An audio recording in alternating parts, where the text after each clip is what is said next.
Hey y'all, welcome to our Back to Autumn Reads a Tome. I've been kind of late to the game, but I've been binge watching other booktubers mid-year book freakout tags. I know it's past mid-year, but I really wanted to sit down and film. I pulled the one from 2025 off of Reddit because somebody had posted the list of questions and they were just looking for answers from commenters, and I just wanted all of the questions in one place. But anyways, I'm just gonna sit here on my phone and kind of ruin the hopefully nice vibes that I've got going in the background. Don't worry, those are electric tea lights in Himalayan salt, like tea light holders. But don't worry, no, no flames are present on my couches presently. Yeah, hopefully the vibes are good. I could have just sat and filmed in the light, but I don't know. I wanted to try something different. This is usually my go-to setting for my nighttime. Like if I'm reading or knitting, crocheting, watching TV, this is my vibes. So I kind of wanted to just bring you into my nightly sort of routine, my wind down, my me time, and get this video filmed so that I could post it. My phone is at 4%, so we're going to have to get through this. This is going to be a test in my ability to not ramble, okay? I'm not going to number these because I'm going to forget. The list that I have, I didn't number it, so I'm just going to go.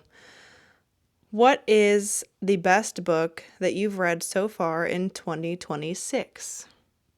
So for me, I haven't had that good of a reading year this year. I read a lot of memoirs over the last 5 years, I would say.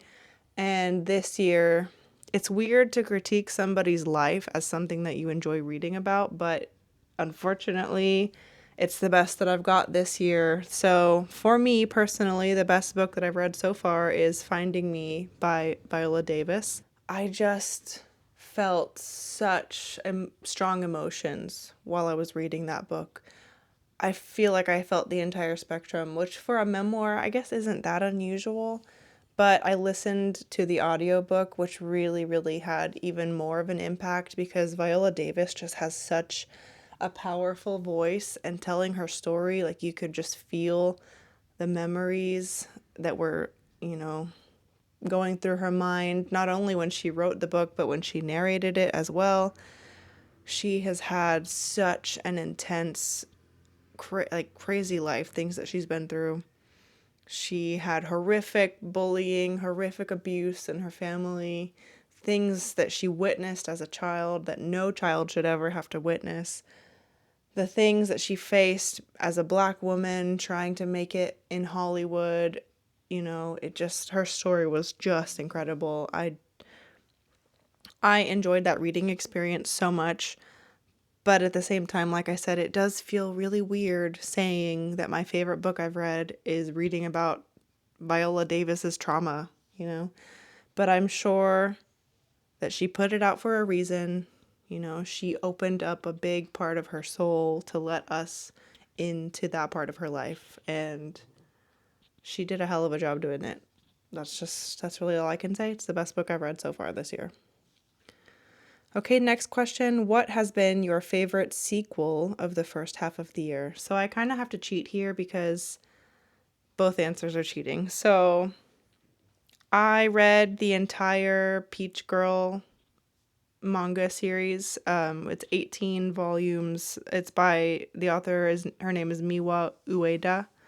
And that's just a very nostalgic series for me. I come back to it periodically because it's just silly. It's like a soap opera. There's just unbelievable drama, and it's about a high schooler who feels like she doesn't fit in, but she's really actually beautiful and everybody adores her except for this one girl who's out to get her because she's extremely jealous of her.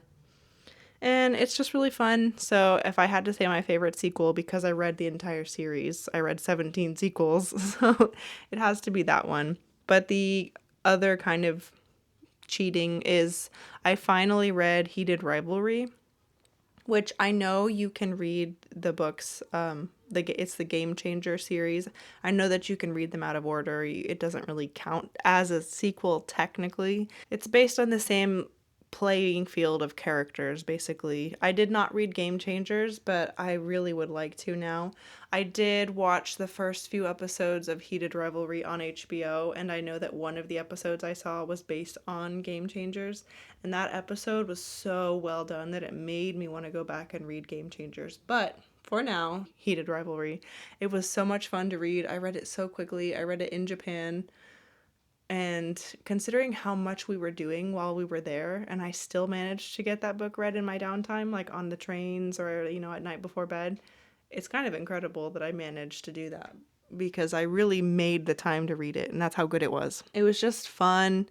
There was drama, there was, steamy scenes on the page. It was just a lot of fun, and I really liked, you know, Shane and Ilya's romance. It was nice. I would like to continue with the series, but I'm not much of a spicy romance girl, so I'm taking a break from it for now, and I'll get back to it eventually. I'll probably read Game Changers first before I get to the sequels specifically about Ilya and Shane. But yeah. Favorite sequel of the year. And guess what? I'm still rambling even though I said I wouldn't. Okay. The next one. Is there a new release that you haven't read yet, but you're really excited to? So me and my best friend have been talking about a few books that are coming out this year that we want to read. And the one that I am most excited for is Seek Immediate Shelter by Vincent Yu. I just love the concept. What I know about it from my best friend is that it's about a town where they are told that they're going to be hit by, I think, a nuclear bomb. And they're told to seek immediate shelter, do whatever it takes to survive. And so people do unspeakable things. They tell their loved ones that they hate them. They take advantage of people to get higher up in the ranking of most likely to survive, sort of a thing. And then there's people who do the right thing and they help their neighbor, And then all is said and done. People made it to the shelter. The next day comes, no bomb. This is what I know, and I'm pretty sure that I'm not spoiling it because I think this is in the synopsis. So this is like what the story is about. Basically, it was a false alarm, and now everybody that is in this situation has to reconcile with the things that they did to survive a scenario that was never real.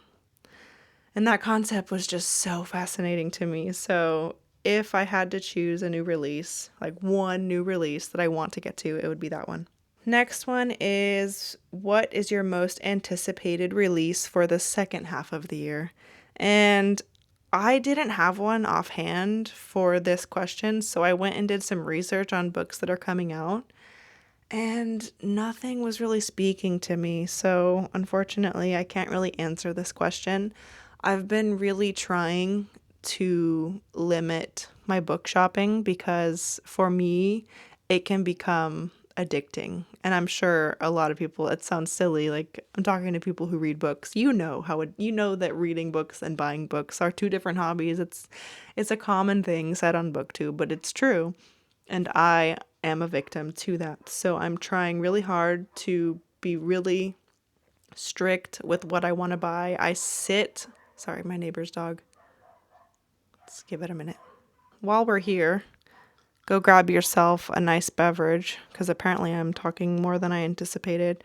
I've got myself a decaf chai latte with a silly straw that doesn't fit in the cup, but I'm trying, okay? At least it's decaf.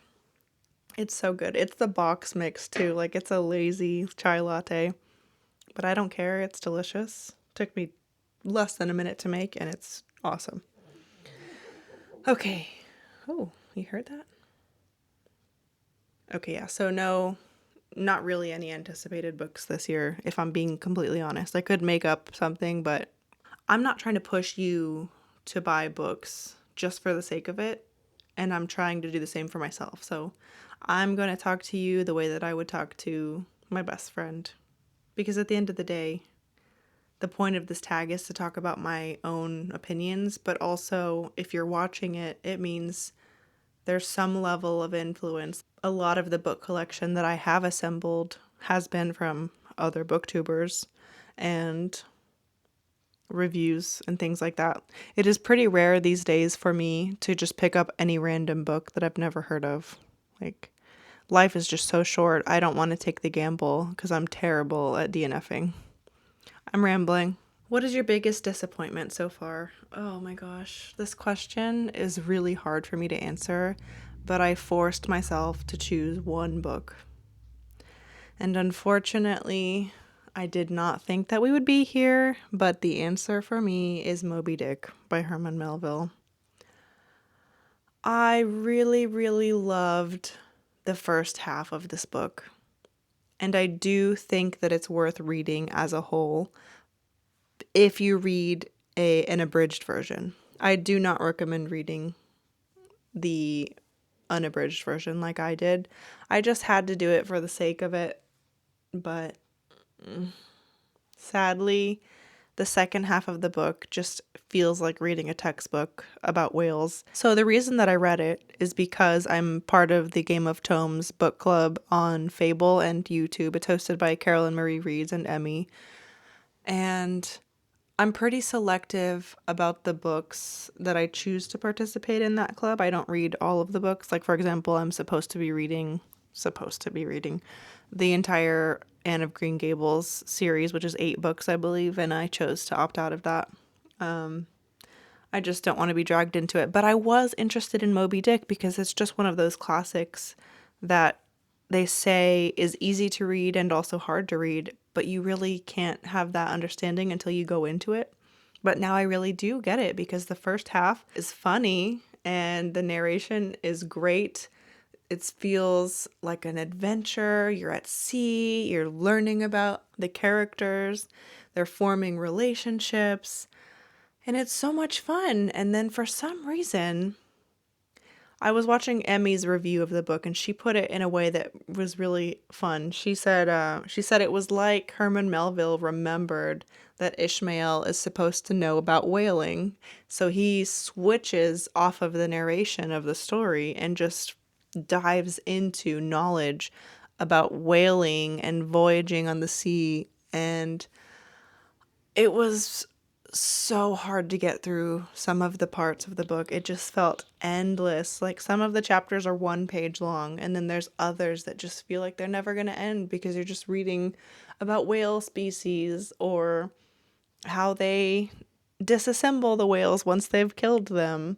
Just a lot of stuff that I guess I can't really get into without spoiling the book, but it was just so crazy how much you could go from loving a book to just like all of the hopes that you had for the entire first half. You just feel it slipping away bit by bit as you get closer to the end.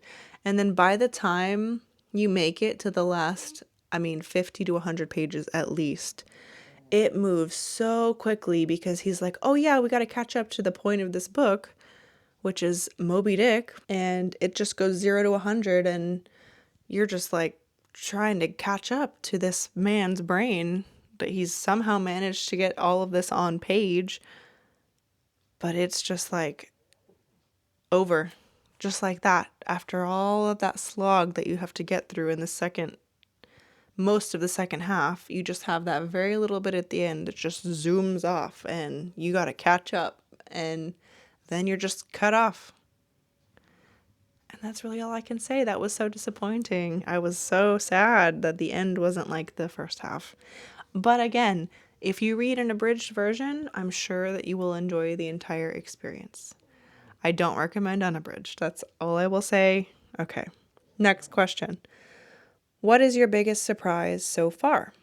Okay, this one, I had to go through my entire list of books finished this year, but I think really for me, the book that surprised me the most was a reread, and that was The Shining by Stephen King. It felt like I had never read the book before. I think I read it in middle school, maybe early high school, but I forgot pretty much everything about the book because I've seen the movie so many times that it just kind of wiped the slate clean on the book itself, and it felt like I was reading a new book. Not the time period, obviously, but it felt like a first time read is what I'll say. And I had so much fun with that. I will say there are a few pages, if not a few, I would say maybe the middle third of the book is a little bit slow, but it's just what you have to get through. They are all bored. They're all going stir crazy. We know what The Shining is about. And so you have to have that in order to build up to the chaos that happens at the end of the book. But I had such an amazing time reading that. And the perspective that I have as a mom now is completely different because Wendy in that book, I felt so much sympathy for her as a mom, like her character, the thoughts that she goes to through the doubts. That's the one thing about The Shining that they just couldn't get right in the movie was the inner monologue of the characters, their worlds, their experiences. I I really appreciated how Stephen King wrote from a woman's point of view. You know, he talks about childbirth. He talks about what it's like to have an abusive mother, abusive father from Jack's point of view, too. It was just honestly really incredible. The downside to the book, I'm sure if I go through YouTube, you can find plenty of other people talk about it. The use of the N word was just not only unnecessary, I don't think it's ever necessary for a white author to use. I think there's just endless excuses as to why it's okay because, yeah, hate exists in the world, but there's plenty of it without you needing to contribute to it further. Not only was it unnecessary, it was just so overdone over and over and over. I didn't count how many times he used the N-word. It's just like, why? Really? I don't think that it needed to be in there at all, let alone the amount of times it was in there. But other than that, I really had a great time with the book.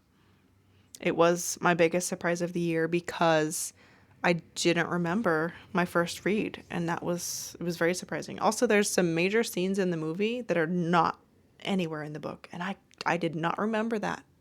And there are also scenes in the book that were not in the movie that they definitely should have included because they were scary and also really cool. Next question. A book that made you cry. The closest one I would have to say would probably be Finding Me by Viola Davis. But I don't specifically remember crying while reading it, so I would have to say officially NA, not applicable. Next question, a book that made you happy. So again, I did read the entire complete set of 18 volumes, so my answer has to be Peach Girl by Miwa Ueda. I just needed that nostalgia this year. This was one of those years where I had a lot of highs and lows mentally, and that series just always makes me happy. It's so nostalgic for me. I will forever come back to it. It's silly, it's cute. I'm not going to sit here and talk about it forever. If you ever want to read it, I think it's worth it. I think it's the first 15 volumes that are on Kindle Unlimited, as far as I know. I haven't actually looked, but when I read it, I think I read it in April. They didn't have all 18, but they did have the first like 12 or 15 or something like that. I'm not sure. But yeah, I mean, it's silly, it's cute. Check it out if you like soapy romance mangas. Final question. What books do you want to read by the end of the year? So it's kind of like a 2026 second half TBR. I feel like I could just say my entire bookshelf if I'm being honest, but I made myself choose books that I definitely want to at least start this year, if not finish. And this was hard for me, but I narrowed it down to a few. So we've got Small Things Like These by Claire Keegan. I just hear everybody talk about this book. It's so short. I think I could manage getting through it. I think I just need to get the timing right. But almost everybody that I've heard talk about it, it makes it to their top favorite books of all time. So for such a short book to do that is incredible. That is the work of a really talented author. The next one is, I've said this so many times, and I'm sorry that I haven't gotten to it yet. I really would like to do a reading vlog of 100 Years of Solitude. I know that it is so many people's favorite book of all time, including Emmy here on YouTube. My husband has Colombian heritage, and I've been to Cartagena. I've seen Gabriel Garcia Marquez's house, and I've never read any of his books. I've read a couple of his short stories, but I've never read a novel. I wanted to do a reading vlog of it in the spring. I never ended up getting to it.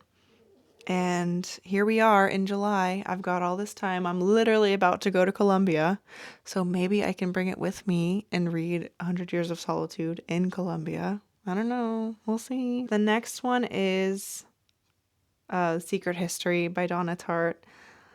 This was on my fall TBR of last year and I never got around to it. It's just one of those books that I hear people talk about all the time and it feels like it's going to become a classic. Like I really think 50 years, 100 years from now, people will still be reading that book. That's just really exciting to feel like a part of history. You know, like when you read a Jane Austen, it's crazy to think that that book is 200 years old and we're reading it today. And I could easily see something like that happening with Donna Tartt's books, which is awesome.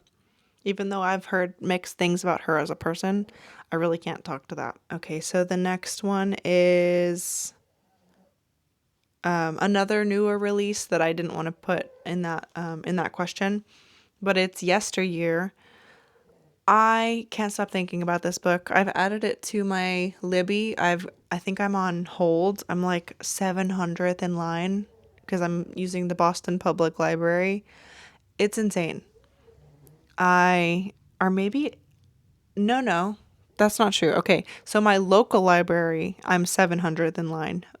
I also am a member of the Boston Library, and I think I'm 3000th in line for Yesteryear. So I know that I've heard mixed things about it, but personally, I really love historical fiction and I love thrillers. And I can't stop thinking about it. I want to read that book so bad. Okay, lastly, for fiction, I would really like to get to another Dostoevsky book this year, probably Crime and Punishment, because I already own it. Although the Game of Thrones book club is reading The Idiot, I think, for the last 4 months of the year. So I could either do The Idiot or Crime and Punishment, but if I was to read The Idiot, it would probably be through some sort of public domain access. And I don't want to sound like a snob, okay?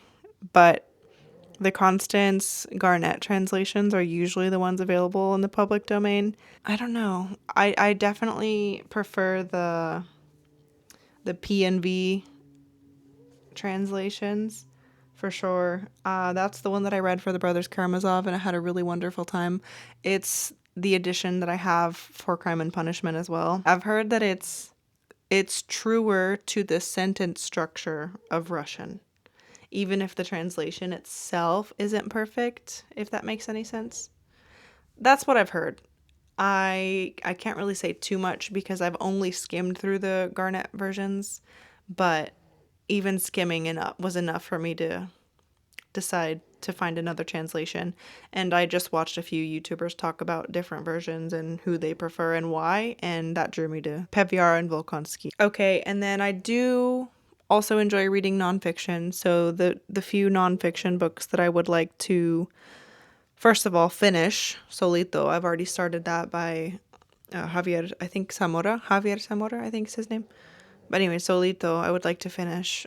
I haven't made it very far in that book, and I've had it in my current reads for over a month, I think 2 months. And I've been prioritizing other things, unfortunately. I do really enjoy the story. It just feels so heavy, which is the point. I mean, the point is it's a little boy, I think he's 8 or 9 years old, traveling from El Salvador to the United States. And it's just heavy. I mean, he talks about his point of view as a child, and it's just instant. I mean, you're drawn to him as a writer, as a person who's lived through a lot of trauma. And it's a good read, but it's something that I'm really taking my time with. Anyways, I would like to finish Solito this year. And then I would like to, if not finish, then at least start The Body Keeps the Score. That's one that's just been sitting on my shelf forever. I really would like to get to it at some point. I don't know why a lot of the nonfiction books that I read are centered around trauma. I just find it really fascinating to read about people's shared experiences and what it does to their mental health over the span of decades of their life. I just find it so fascinating. I don't know. In another life, maybe I was a psychologist. I really don't know. Lastly, if I have the time to get to it, I would really like to read something by John Krakauer. I have a copy of Into Thin Air, I believe. If not, he has two titles that sound very familiar. One of them is Into Thin Air, and the other one, I'm not sure. If it's different, I'll put it here. But anyways, I follow another YouTuber. Her name is Anna Wallace Johnson. Her taste in books is very interesting, and she's got some more niche recommendations that aren't just the popular titles. That it's fine that people just read the popular titles, but if you ever want to find authors or books that are less popularly talked about, her channel is really interesting. And she really loves reading about the outdoors, and she has recommended John Krakauer to her audience several times over the years that I've watched her. And so I would like to get to one of his books this year. That's the last of the books that I can think of that I would like to prioritize at this time, at least. If I think of anything else, I'll just put it on screen if anything is glaring at me, at editing me. I hope that you have a great rest of your day or night. I hope that you have been having a good reading year. I hope that the second half of the year picks up if it's been bad or stays steady if it's been good. I hope the same for myself. Thank y'all for watching, and I'll see y'all next time. Bye.